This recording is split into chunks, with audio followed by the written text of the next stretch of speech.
to the latest edition in my Facts About series. And today I'm taking you back to the Wars of the Roses. And I've got 20 interesting facts about the Wars of the Roses to share with you. So let's kick off with number one. It's not the War of the Roses, it's the Wars of the Roses, plural. Number two, the series of dynastic wars, which is why they're called the Wars of the Roses, between the houses of York and Lancaster, who both believed they had a claim to the English throne, lasted over 30 years from 1455 to 1487. Number three, the Lancastrian claim to the throne, that of King Henry VI, came from Edward III's fourth son, John of Gaunt, Duke of Lancaster, whose son, Henry of Bolingbroke, deposed King Richard II and became King Henry IV in his place.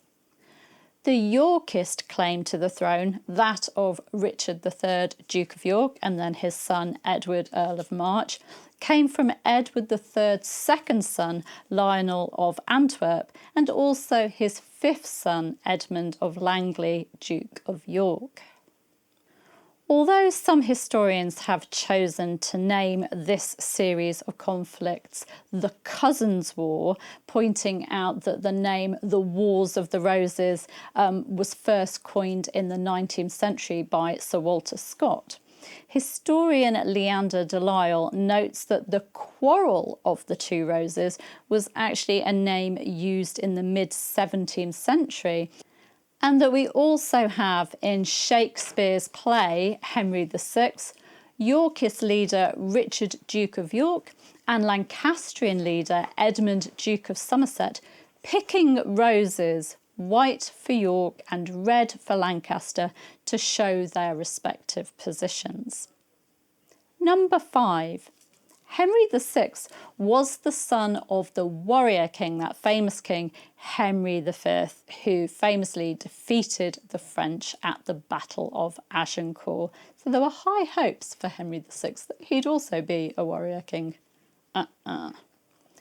Number six, Henry VI's mental problems, his policy of peace with France, his marriage to Margaret of Anjou and his yielding of lands to France as a result of that, the corruption in his government and the economic situation in England led to him becoming increasingly unpopular with his nobility.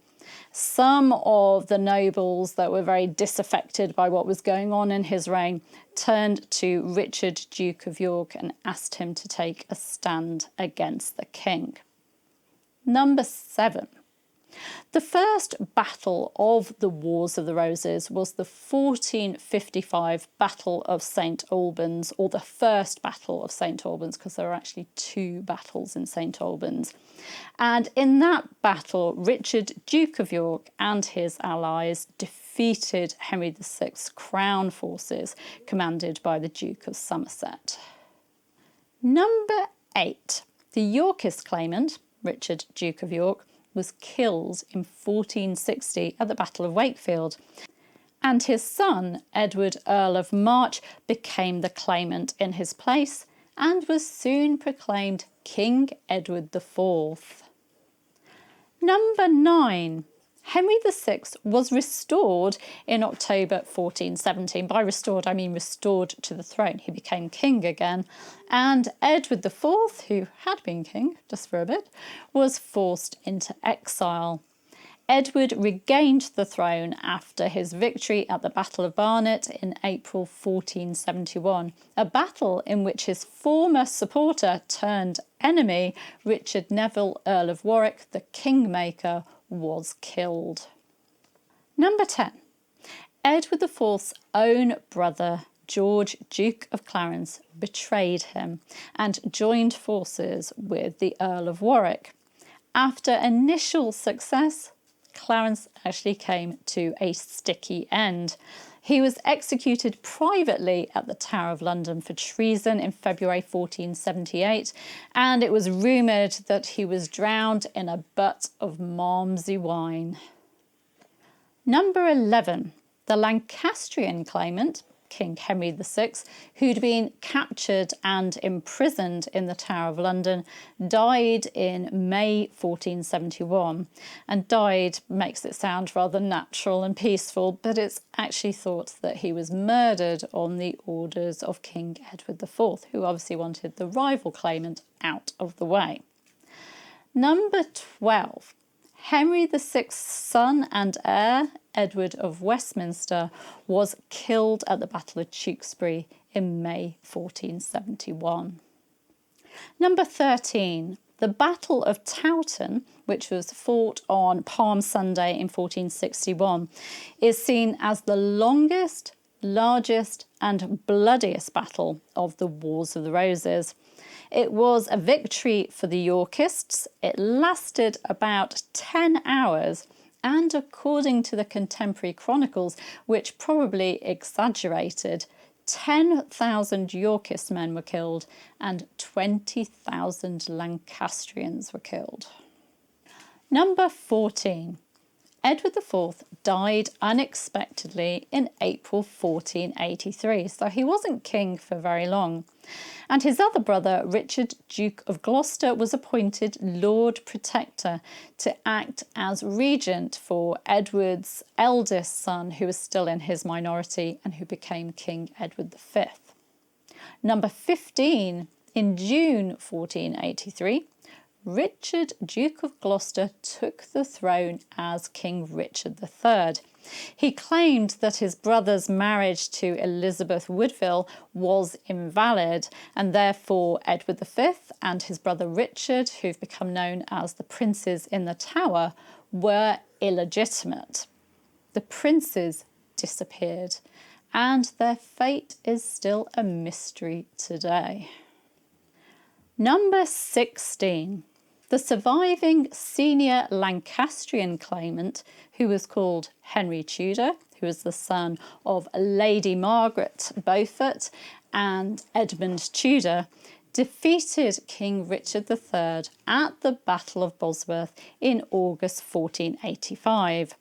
Richard was killed during the battle, and Henry became King Henry VII and, of course, founded the Tudor dynasty. He was the first monarch of the House of Tudor.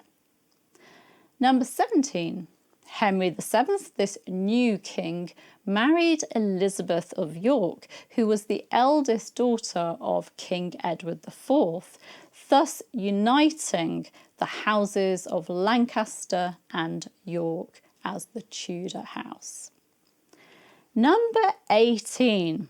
Although the Battle of Bosworth is often seen as the end of the Wars of the Roses, because of course Henry VII united those houses of York and Lancaster, the dynastic wars actually didn't come to an end until June 1487, when King Henry VII's crown forces defeated Yorkists seeking to depose him and replace him with pretender Lambert Simnel at the Battle of Stoke Field.